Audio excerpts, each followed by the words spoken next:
Quem aqui já orou, pediu para Deus te tirar de alguma situação, pediu para Deus tirar algo de você, algo do seu coração, tirar a tribulação? Marido não, tirar marido não, melhor não, né? Pode até ser uma tribulação por algum momento, mas não ora para tirar, não. Ora para promover, né? Promove ele, Senhor.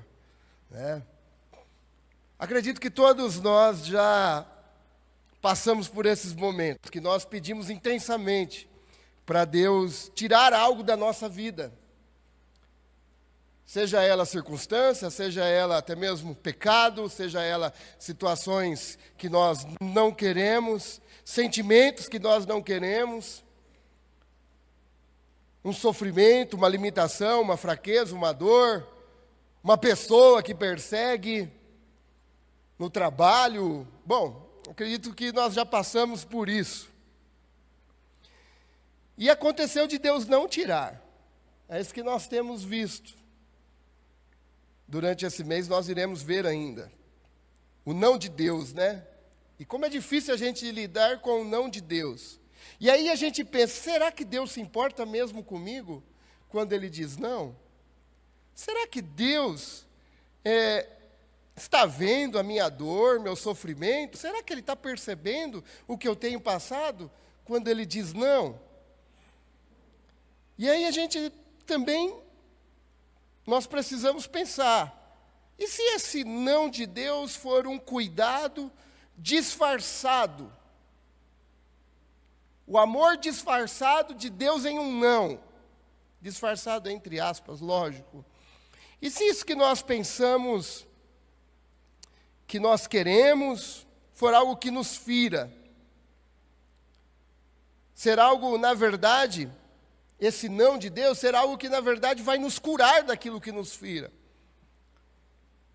De curar de algo mais profundo, curar de algo que está lá no nosso coração. E se for até mesmo uma prevenção esse não de Deus? Deus está nos prevenindo de alguma coisa que irá acontecer, a qual nós não conhecemos, mas Ele está nos prevenindo dizendo não. E se o não de Deus for algo ainda mais, para experimentarmos algo melhor ainda de Deus? Você já pensou nisso? Se nós pensássemos nisso antes, nós não ficaríamos emburrados quando Deus diz não. Se nós, e o objetivo dessa série é criar maturidade em nós, para nós lidarmos com o não de Deus, se nós analisarmos assim, nós não seríamos uns crentes mimados, que quando Deus não faz, a gente se magoa com Deus.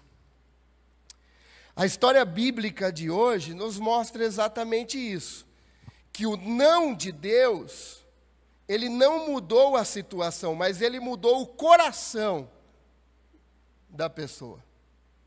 O não de Deus, ele não interveio na circunstância, mas interveio em seus sentimentos, em suas emoções, lhe dando mais fé ainda. Então o tema de hoje é quando o não é suficiente. E eu quero convidar você a ler uma passagem bem conhecida, 2 Coríntios capítulo 12.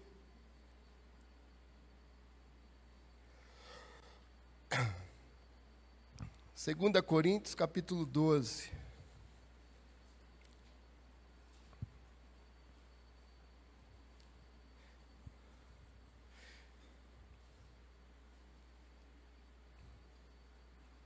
Eu acho que cada vez mais o não está sendo difícil, né? Você diz não para o seu filho, pronto. Está no mercado, se dizer não. Não sei se vocês lembram do comercial que a mãe trazia o filho arrastando assim, dentro do corredor do mercado, porque ele disse não para aquela criança. Na escola é assim também. Se você disser não, rapaz, os alunos... Eu acho que cada vez mais tem se tornado difícil ouvir não.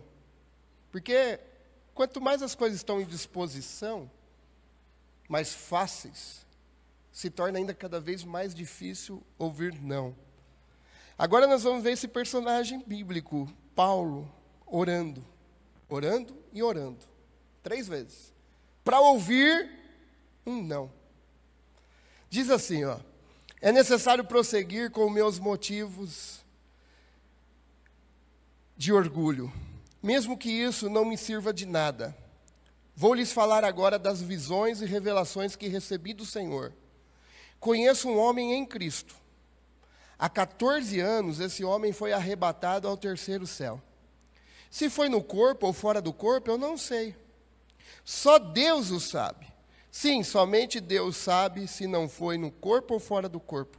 Mas eu sei que tal homem foi arrebatado ao paraíso e ouviu coisas tão maravilhosas que não podem ser expressas em palavras. Coisas que nenhum homem é permitido relatar. Da experiência desse homem, eu teria razão de me orgulhar, mas não o farei. Na verdade, minhas fraquezas são minha única razão de orgulho. Se quisesse me orgulhar, não seria insensato de fazê-lo, pois estaria dizendo a verdade. Mas não o farei, pois não quero que ninguém me dê crédito além do que pode ver em minha vida ou ouvir em minha mensagem. Ainda que eu tenha recebido revelações tão maravilhosas. Portanto, para evitar que eu me tornasse arrogante, foi-me dado então um espinho na carne, um mensageiro de Satanás, para me atormentar e impedir qualquer tipo de arrogância. Em 3 ocasiões eu supliquei ao Senhor, eu orei para que Ele removesse. Mas Ele disse: minha graça é tudo o que você precisa. Meu poder opera melhor na fraqueza. Portanto, agora fico feliz de me orgulhar nas minhas fraquezas, para que o poder de Cristo opere por meu intermédio. Por isso, aceito com prazer fraquezas e insultos, privações, perseguições e aflições que sofro por Cristo. Pois quando sou fraco, então é que sou forte. Amém. Texto bem conhecido de todos os irmãos. Paulo está fazendo aqui uma defesa do seu apostolado. Ele precisava dizer, principalmente aos coríntios, defender o apostolado, porque o apostolado dele estava sendo colocado em xeque. E então ele fala de uma experiência dele mesmo ele está relatando, né? Não é de outro. Ele fala de uma experiência de 14 anos atrás, quando ele foi arrebatado. Ele diz: eu conheço um homem, porque na tradição judaica era normal usar a palavra impessoal no lugar da primeira pessoa. Você lê o Evangelho de João e ele vai dizer dele mesmo diversas vezes, o discípulo amado. Ah, seguia o discípulo amado. Ele está falando dele mesmo. Então, alguns dizem, não, ele está falando de uma experiência, mas ele não quer que as pessoas saibam que era ele. Ué, mas se ele está defendendo o apostolado dele, como que ele vai falar da experiência de outro? Não, era normal, não tem nada místico, nada novo nisso na época. Ele está falando dele e os coríntios estão sabendo que ele está falando dele mesmo. Então esse é um primeiro dilema do texto que nós temos. O segundo dilema é o espinho na carne. O espinho na carne, né, existem várias preposições aí do que é esse espinho na carne. Ninguém sabe ao certo o que é o espinho na carne, mas eu vou te falar hoje o que é o espinho na carne. Anota aí. Eu não sei o que é o espinho na carne. Calvino falava que era perseguições espirituais, atormentações espirituais. Lutero falava que era físico, principalmente por causa da visão. Outros diziam que era perseguição entre os irmãos, e é um espinho na carne, danado isso daí, né? Ninguém poderia dizer que era mulher de Paulo, porque ninguém consegue comprovar que Paulo era casado, então também pode ficar tranquilo que não era mulher de Paulo. Ouviu, homens? Não vai usar isso falando que é espinho na carne. Ninguém sabe ao certo o que era o espinho na carne. Então, se eles não sabem, quem sou eu para saber? E se fosse para a gente saber, claramente ficaria bem claro o que era o espinho na carne. Porque existe um objetivo principal no texto. que é o nosso objetivo. O nosso objetivo aqui é aprender com os nãos de Deus. E o que fica claro para nós aqui, então, o objetivo principal do texto é que Paulo ora. Ele ora intensamente, ele pede repetitivamente, ele ora por 3 vezes pedindo: Deus, tira esse espinho da minha carne, Senhor. Remove esse espinho. E o que ele ouve? Não. A minha graça é suficiente para você. Não vou remover. Um não que lhe ensinou coisas profundas, que ajudou a lidar então com aquele espinho e suportar aquele espinho por toda a vida, pois não foi retirado aquele espinho.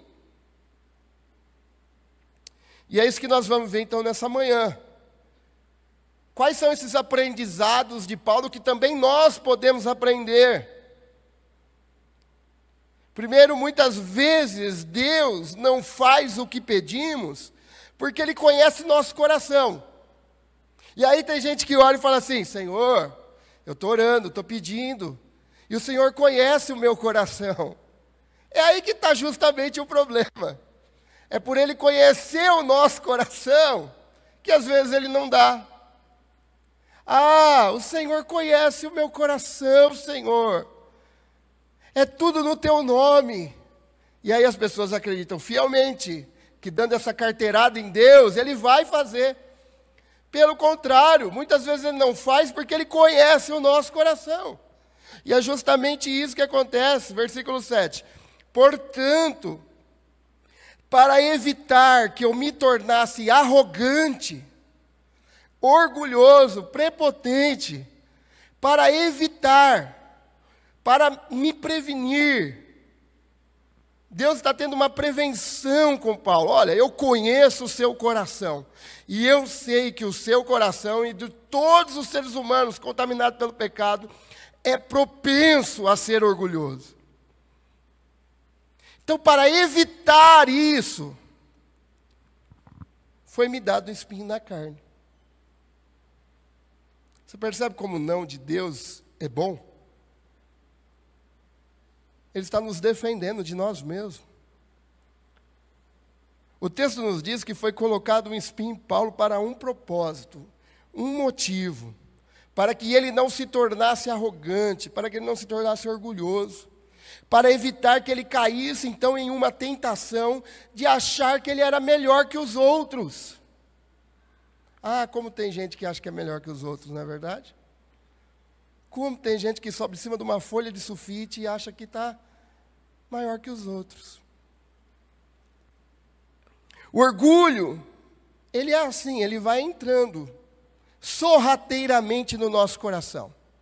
Ele vai entrando sorrateiramente na nossa alma e logo começa a reinar em nós, nos fazendo então acreditar que nós somos superiores aos outros. Por isso, é necessário Deus dizer não. Por que que Deus diz não? Para nos manter humildes. Deus diz não para não nos acharmos melhores que os outros, não nos acharmos melhor do que o irmão que senta ao meu lado, não me achar melhor a pessoa que trabalha na mesma bancada que eu, não me achar melhor que a minha esposa ou que o esposo, não me achar melhor a ninguém. Então Deus diz não. Meus irmãos, se fosse pela nossa vontade, e eu te garanto, pela vontade do inimigo da nossa alma, todos os espinhos da carne seriam removidos. Por quê? Porque um desejo do inimigo da nossa alma é que nós sejamos orgulhosos. Se há um desejo do inimigo da nossa alma é que nós sejamos mesmo arrogantes. E se ele pudesse, ele removeria o espinho da nossa carne. Mas Deus que nos ama, Ele não remove, porque Ele não quer que seus filhos sejam orgulhosos. Então, antes de tratar na situação, Ele trata no nosso coração.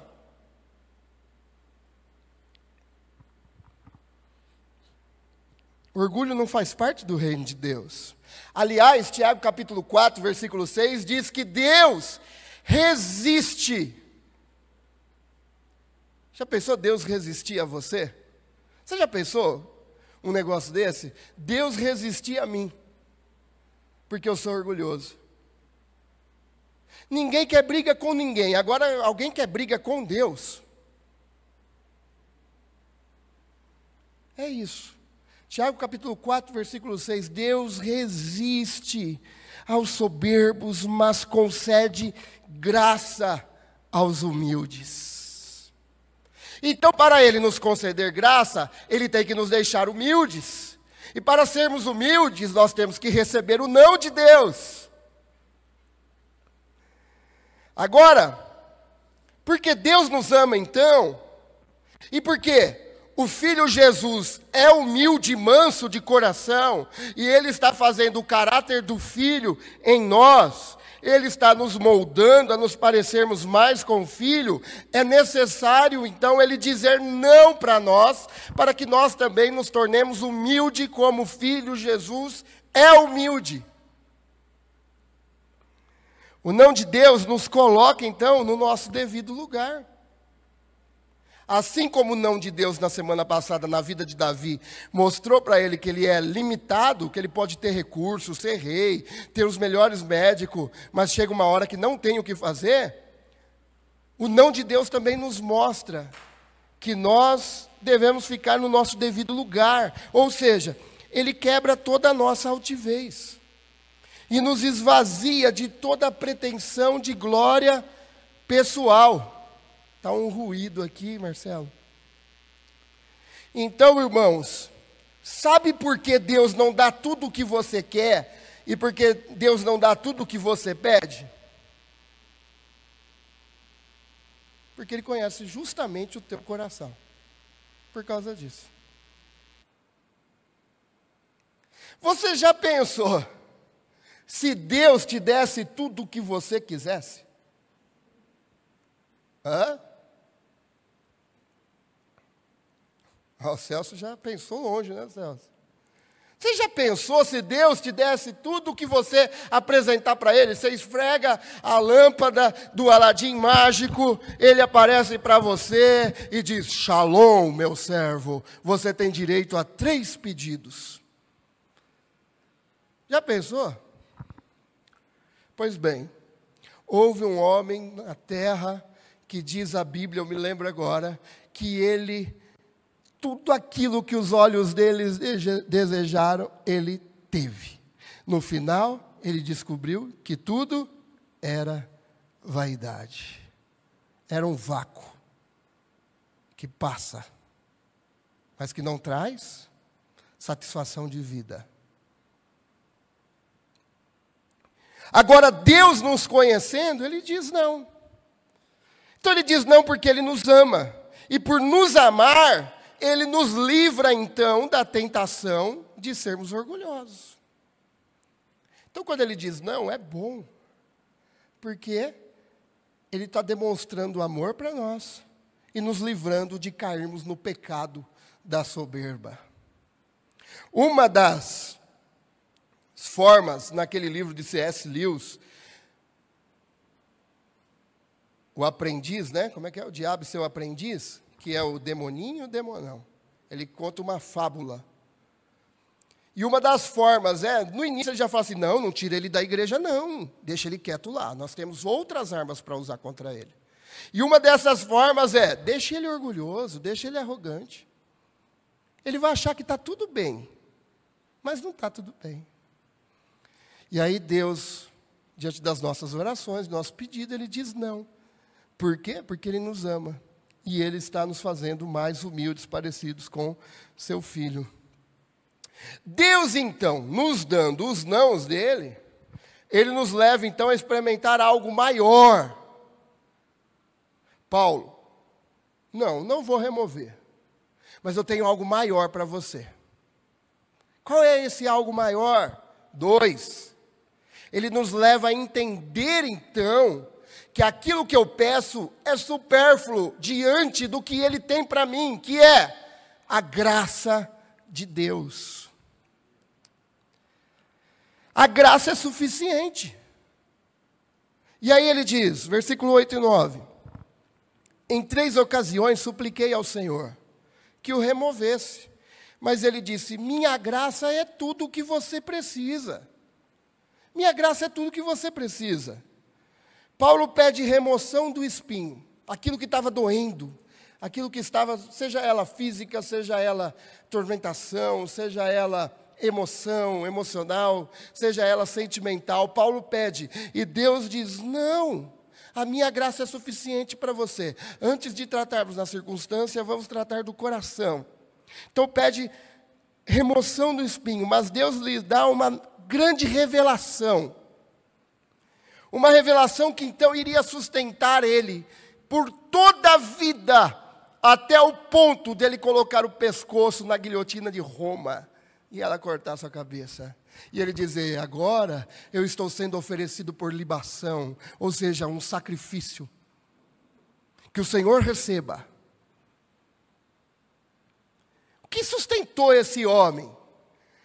Foi o espinho na carne que seria removido? Não, o que sustentou esse homem foi justamente algo maior, a graça do nosso Senhor. A revelação de que a graça de Deus é suficiente para nós, ele recebe. Agora, ele não precisa mais de explicação de Deus. Ele não precisa mais de sims de Deus. Ele não precisa mais da remoção do espinho. Ele descobriu que a graça é suficiente para fazê-lo suportar o espinho. A graça é suficiente que Deus diz aqui. Não é uma graça sem provisão. Não é isso, não, a minha graça é suficiente e vira as costas para você e ele não vai prover nada. Não é nada disso. O que a Bíblia está nos dizendo é que a graça é suficiente, ou seja, que toda a provisão que vem de Deus é suficiente. Às vezes ela não vai fazer o que você quer, não vai fazer do jeito que você quer, mas é uma provisão de Deus, e se é uma provisão de Deus, é suficiente. Mas às vezes a gente quer ensinar Deus, fala a verdade. Tudo bem, Deus, o Senhor me deu isso daqui, mas olha, aquilo que eu te mostrei, aquilo que eu te falei, nossa, eu acho que cairia tão bem para mim. Deus, o Senhor me deu esse rapaz, esse moço, que ficou careca com 25 anos. Vai aproveitar que a Gra não está aqui. Mas sabe, se o Senhor não tivesse, não vou nem arrumar outro não, né?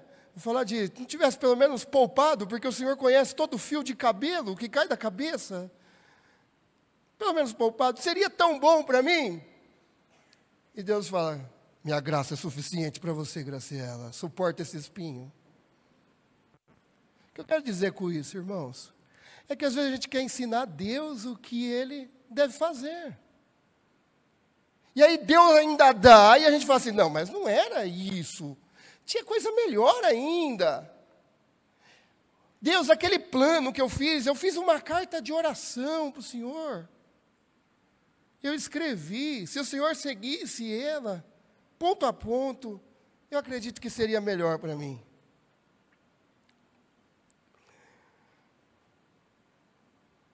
Toda graça, toda provisão que vem de Deus é suficiente. Eu me lembro daquele texto, né? Da mulher cananeia, que Jesus diz, olha, oh meu Deus, vamos lá, lembrei agora. Não é justo pegar do pão dos filhos e dar aos cachorrinhos. E está chamando ela mesmo de cão, porque era assim que os judeus tratavam as pessoas que não eram. E ela diz, sim, Senhor. Mas... E agora, me deu um branco, desculpa. Ajuda aí, irmão. Qual que é a resposta? Cris? Que caem das mesas dos seus senhores. É isso. Mas os cachorrinhos comem das migalhas que caem das mesas dos seus senhores. Eu esqueci essa parte, mas o profundo eu não esqueço. Sabe o que ela está dizendo? Senhor, se é migalha que o Senhor tem para mim, não tem problema, porque o que vem da mão do Senhor, sendo migalha, sustenta o mundo todo. porque vem da mão do Senhor. Então não tem problema para mim. Ou seja, toda provisão que vem da mão de Deus é suficiente. Isso está conectado com aquela palavra de Filipenses capítulo 4, versículo 19. E esse mesmo Deus que cuida de mim, lhe suprirá todas as suas necessidades. Agora vem cá, será que o que a gente pede é necessidade? Ou é, às vezes, luxo, conforto exorbitante? É isso mesmo que o apóstolo Paulo está falando. Ele suprirá todas as necessidades, ele dará graça, por meio das riquezas gloriosas que nos foram dadas em Cristo Jesus. James Hastings, em um livro dele, ele diz que nós não devemos orar por vida fácil, mas nós devemos orar para que sejamos homens e mulheres capacitados com a graça de Deus. Agora, fala a verdade, se nós pegarmos nossa oração, a maioria delas é para que a gente tenha vida fácil. É para que nós não tenhamos nenhum tipo de problema. Se nós pegarmos a maioria das nossas orações, sejamos sinceros, é para que nós tenhamos uma vida na terra tranquila. Aquele negócio bom assim de toalha quadriculada naquela graminha verde, piquenique, e animais bonitos, aquele folhetinho da sentinela, né? Um tigre sentado do lado. E parece que a gente ora e fala assim, eu quero isso daí para mim, pô.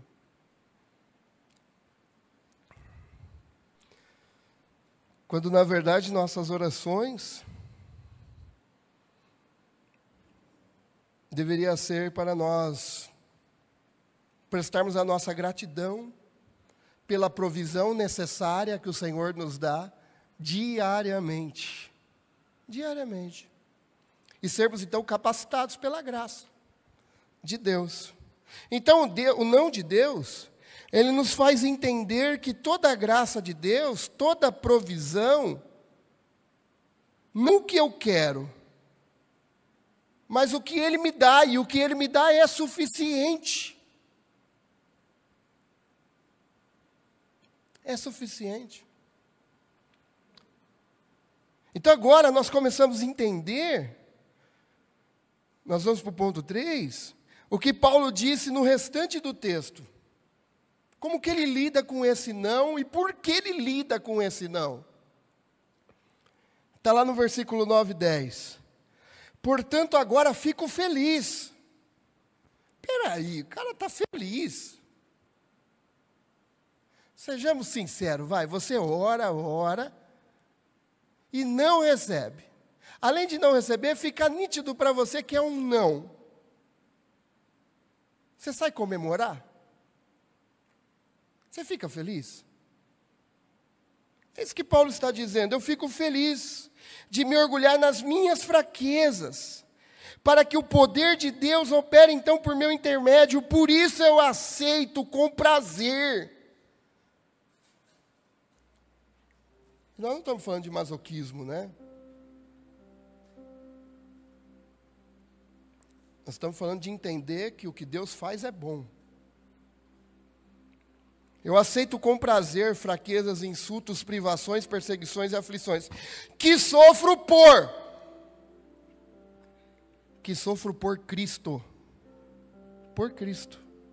Pois quando sou fraco, então é que sou forte. Então não é esse negócio não, tá? Ai, não estou conseguindo orar, não vou na igreja, não vou no culto. Opa, estou forte. Eu estou forte. Ai, eu não participo da ceia. Ai, eu não assumo um compromisso com Jesus. Mas é quando eu estou fraco é que eu estou forte? Então eu estou forte. Não tem nada a ver com isso.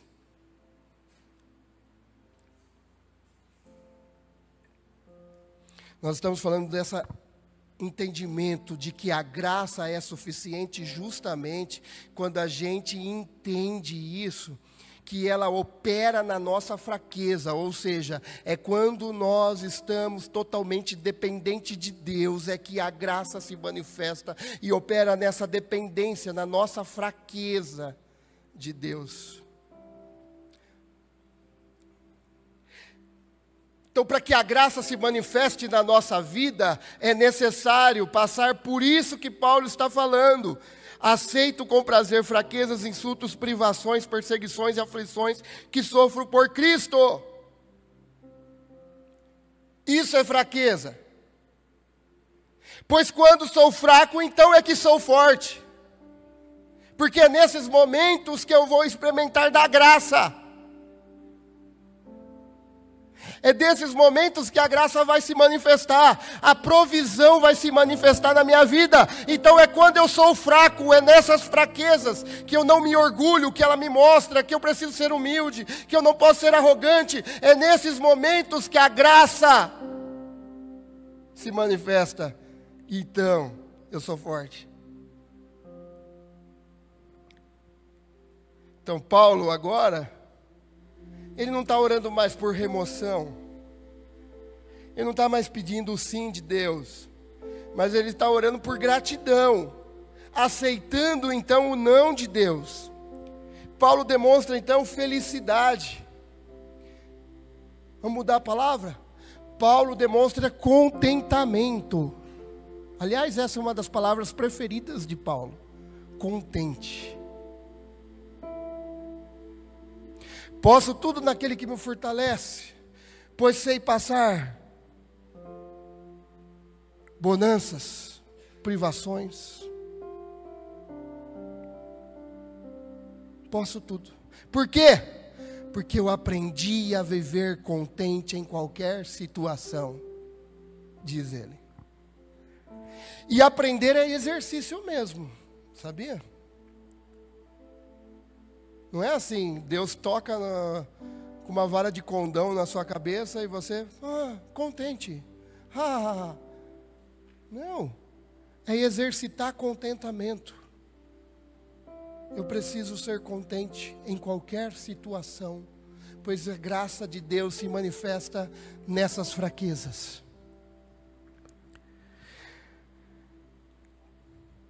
Por que Paulo está contente? Porque ele está bem certo que a graça então é mais do que suficiente para ele. Ou seja, a provisão que vem de Deus é mais do que suficiente. É o não daquilo que você não quer, que você quer. Mas Deus vai enviar uma provisão que é aquilo que você não pediu, que é aquilo que você não quer, mas é suficiente. Ele sabe que sua felicidade, então, não está fora dele. A felicidade está dentro dele. Dentro de Paulo. Então ele suporta alegremente a sua fragilidade, as suas fraquezas, o seu espinho, sabendo que Cristo está com ele e que o Espírito mora dentro dele. Irmãos queridos, eu acredito que isso talvez seja uma das coisas que mais precisamos trabalhar em nós no tempo presente.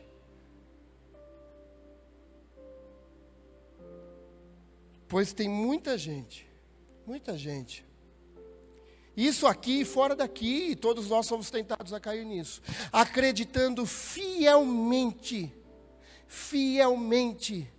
que se eu trabalhar, se matar de trabalhar para garantir o futuro para os meus filhos, e aí eles vão ser felizes, não tem problema trabalhar, lógico que não. Eu estou falando em o que você acredita. Eu me matar de trabalhar porque eu quero garantir o futuro para o meu filho, achando que isso vai trazer felicidade para ele. Que tem de gente que pensa, a hora que eu conseguir aquilo, aquela casa, aquela reforma, aquele sítio, aquela chácara, aquele carro, aquele namorado, aquela namorada, a hora que eu conseguir eu vou ser feliz. Não é nada disso.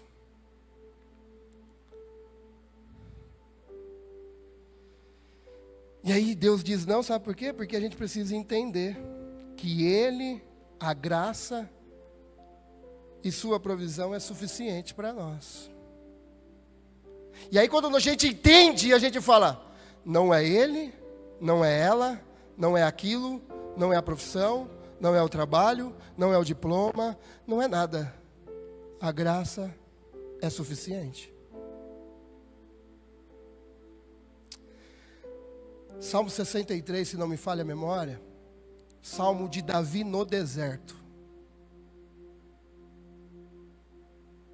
Versículo 3 ou versículo 4, ele diz, a tua graça é melhor do que a vida.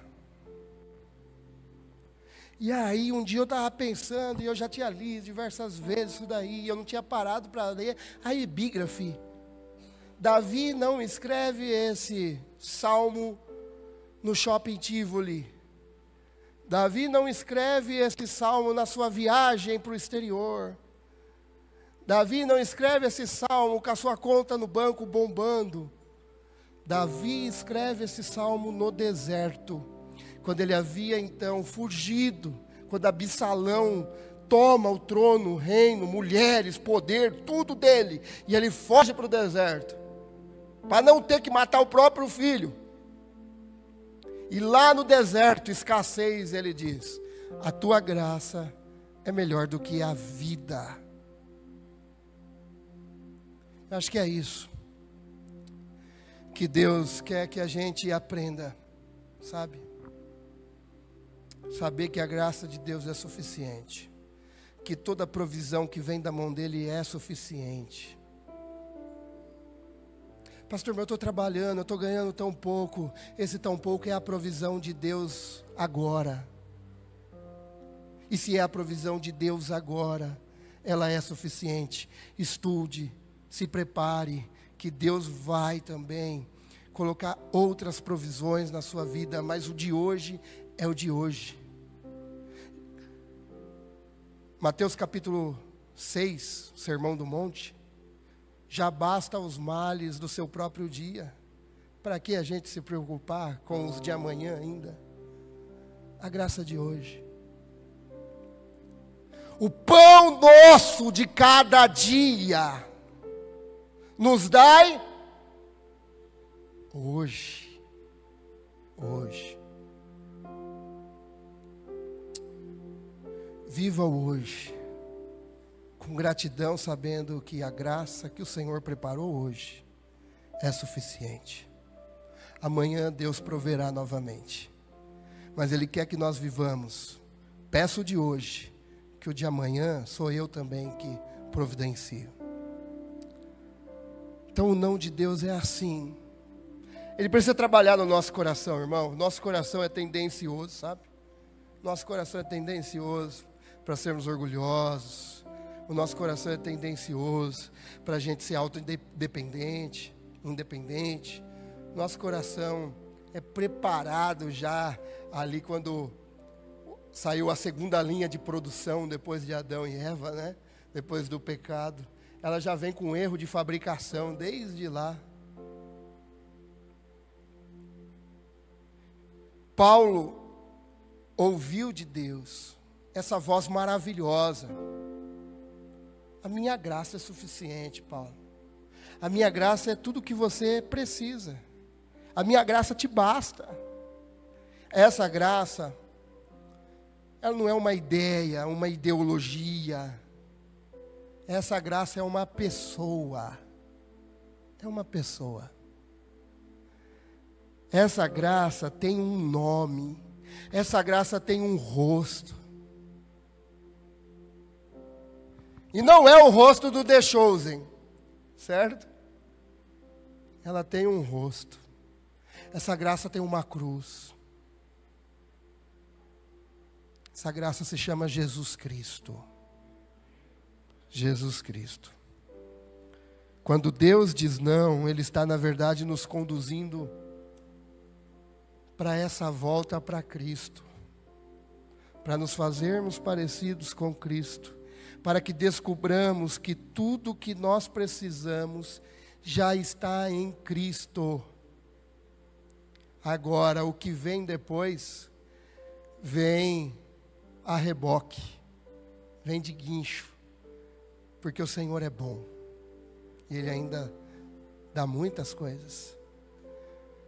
Mas se tivéssemos só Cristo, Ele seria suficiente. Ele seria suficiente. O não de Deus pode limitar nossos sonhos, mas o sim de Cristo garante tudo o que realmente importa, que é perdão, que é presença e que é poder para continuar. Eu não sei o que você tem passado, alguns até eu sei, lógico. Mas nós precisamos experimentar dessa graça na nossa fraqueza. Porque é poder para prosseguirmos. Mas para isso, a gente precisa entender que é só em Cristo. Ele é suficiente. Feche seus olhos, vamos orar? Pai, em nome de Jesus, nós te agradecemos por essa manhã, Senhor, tua palavra. Te agradecemos, Senhor. O Senhor é suficiente. O Senhor é suficiente. O Senhor é suficiente. E toda a provisão que vem do Senhor é suficiente. Tudo aquilo que o Senhor prepara para nós é suficiente.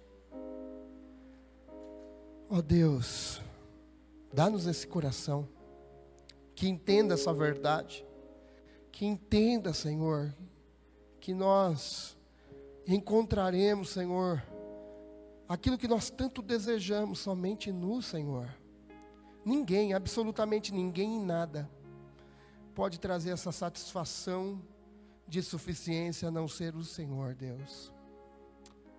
Em nome de Jesus. Fala o coração nessa manhã daqueles que estão machucados, feridos. Fala o coração, Senhor, daqueles que estão acreditando fielmente que se o Senhor fizer, eles serão alegres. Não, Senhor, o Senhor é suficiente. Deus, em nome de Jesus, cuida de nós, cuida dos nossos sentimentos, cuida das nossas emoções. Ó Deus, em nome